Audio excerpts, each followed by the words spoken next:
so kana tafiya ta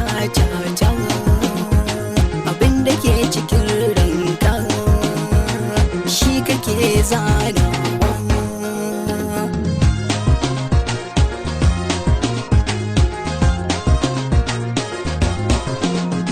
Mutane na kallon kan wasu su ko khairi ne wasu su ko sharri